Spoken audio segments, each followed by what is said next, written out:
Hello and welcome to the third installment of the Sportspoken Daily Sports Recap from beautiful Columbia, Missouri. I am Matt Weller, here to bring you the important sports news from Wednesday, October 7th. Excuse the lightning going on in the background behind me. We are currently experiencing a storm here in Columbia, Missouri. It was 75 degrees today, but apparently the weather is changed its mind late tonight. We have some thunder and lightning, as you see right there, going on in the background behind me. Anyways, getting into the sports news from today, it was a day largely dominated by the National Hockey League, as we had 4 games on the slate to start the National Hockey League season. Personally, I'm extremely excited for the return of the NHL. The Kings raised their banner in front of the San Jose Sharks, in front of their crowd at Staples Center tonight in Los Angeles. Got their Stanley Cup rings today. Unfortunately, they fell flat against the Sharks tonight, lost 4-0 to their Northern California rivals. This isn't something necessarily surprising. This happens all the time. Maybe a little more focused on their pregame ceremonies than their actual game. And the Sharks came out clearly very motivated, especially playing a team that had defeated them last season in the playoffs. They easily handled the Kings, a shutout for San Jose netminder Antti Niemi. Tommy Wingels opened the scoring in the first period and added a second one in the second period. Actually, Patrick Marleau scored for the Sharks as well, as did California native Matt Nieto in the rout for the Sharks. The Leafs and Canadiens played in Toronto tonight. Back and forth game that went to Montreal 4-3. Neither defense was particularly impressive. Game-winning goal was scored with just over a minute to go, or under a minute to go, I should say, by Thomas Plekanec off a rebound. Our deflection off of a defender's foot in front of the net for Toronto. Unfortunate bounce for them. Air Canada Centre was rocking. Unfortunately, the fans of the Toronto Maple Leafs went home disappointed as their hometown Leafs could not get the job done tonight. Vancouver took on Calgary in a game on Sportsnet in Canada tonight. Vancouver comes away with a 4-2 victory, 4-2. The top line did it for Vancouver. Henrik Sedin named the first star of the game, Daniel Sedin the third star. They were fantastic. Maybe a revival season for the Sedins. They were like I said, looked very good with Radim Vrbata on that first line. Jonas Hiller, a little inconsistent. Stop me if you've heard that before, Anaheim Ducks fans. He did stop 29 of 32 shots, actually, in goal for Calgary, but a couple of the goals, might be ones he'd like to have back. Finally, Philadelphia and Boston, and a game that looked like two playoff teams, actually. Steve Mason was fantastic for Philadelphia, stopped 33 of 35. Unfortunately, he only got one goal of goal support. The game winner came by Chris Kelly with a minute and 51 seconds to play. This was about 15 minutes after Sean Couturier had tied the game for Philadelphia with his first goal of the season. Boston, regardless, pulls away 2-1. A good defensive effort for Boston, especially after trading Johnny Boychuk. I'm still not sure how I feel about that trade. Boston, right away, Peter Chiarelli and Claude Julien acknowledged right away this does not make them a better team, but a cap casualty Johnny Boychuk was.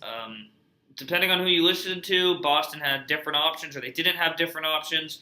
Boychuk is a guy that could play second-line minutes behind Zdeno Chara, and he actually was a guy that's important for that defense. As Chara is getting up there, I think he's 35 years old now, he's a guy that's going to need to have less minutes by the year. Boychuk's a guy that can take those top 4 minutes away from Chara and play them effectively. I'm not sure a team with Matt Bartowski in their top 4 is Stanley Cup bound. So you could see a mid-season trade for Boston. That said, they're still up against the cap, so I'm not sure how practical that is. NHL injury news, tough break for the Columbus Blue Jackets. Brandon Dubinsky out 6 weeks. Christopher Stieg out 3, both with lower body injuries. That's what you get in the NHL now. You get lower body injury. It's not like the NFL where you know exactly what's going on. Speaking of NFL injury news, Calvin Johnson, aka Megatron, has a high ankle sprain, probably questionable at best this week. Jim Caldwell has said he's considering sitting Johnson, who with a high ankle sprain, it's just going to take time and rest. So he's questionable this week, as is A.J. Green. I'd actually think he's more likely to be doubtful this week after he was carted off the field today after re-aggravating a toe injury at practice. Doesn't look like A.J. Green's going to be able to go this week for the Cincinnati Bengals.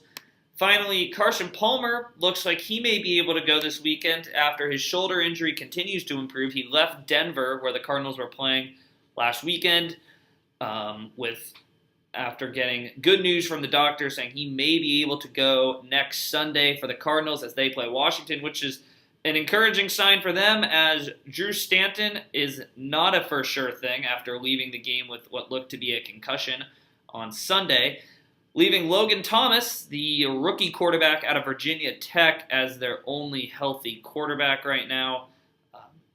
Hopefully for Arizona, Carson Palmer can go, and if he can't, hopefully Drew Stanton can. Moving on to fines, I should say, out of the NFL. Julius Thomas was fined. I keep saying suspended. Julius Thomas was fined $8,000 by Commissioner Roger Goodell for his cut block on defensive end Calais Campbell of the Arizona Cardinals, and a play that Bruce Arians called the dirtiest play he's ever seen. I don't think it was the dirtiest play Bruce Arians has ever seen, but you appreciate your coach sticking up for one of your premier players.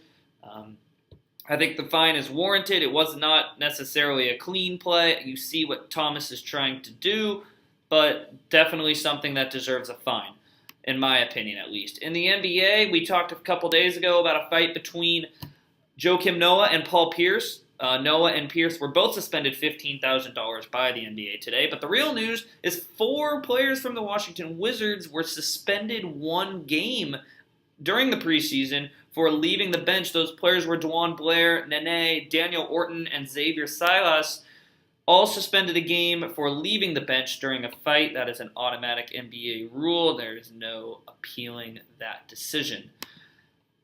Chris Bosh, in other news, said he has not talked to LeBron James since LeBron signed with the Cleveland Cavaliers. I find that exceptionally interesting, as Bosh and LeBron were reportedly good buddies while he was playing in Miami, although there were also reports that Bosh felt left out by Wade and LeBron. So sad that friendship is no longer going on, I should say. Finally, in Major League Baseball, Colorado Rockies general manager Jim O'Dowd was fired after 15 years at the helm in the Mile High City. He will no longer be presiding over baseball operations in Colorado. Finally, series start on Friday with the American League Championship Series between the Kansas City Royals and the Baltimore Orioles, and then on Saturday between the San Francisco Giants and St. Louis Cardinals. Quick recap from my picks in the National Hockey League today. I correctly predicted that the Montreal Canadiens, Vancouver Canucks, and Boston Bruins would win their game, leaving me with 3 wins. Unfortunately, I could not get the sweep as the San Jose Sharks knocked off the Los Angeles Kings in LA, as we talked about earlier, leaving me 3-1 on the day. Remember to check out tomorrow the Metropolitan Division, or the Atlantic Division, I should say, on www.sportspoken.com. Our division previews will be up and ready to go for you if you want to read about who we think will win the Atlantic Division. Lots of controversy there. And then Friday, look for our postseason predictions and postseason award predictions, as we talk about who we think could win the Stanley Cup and who could win the Hart Trophy this year. We have a lot of candidates in every division, as we talked about in our division previews, so make sure to check that out on Friday.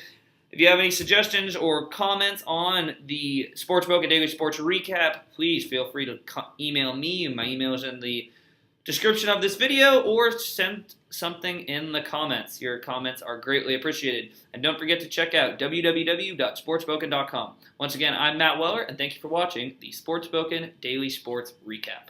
Have a good night.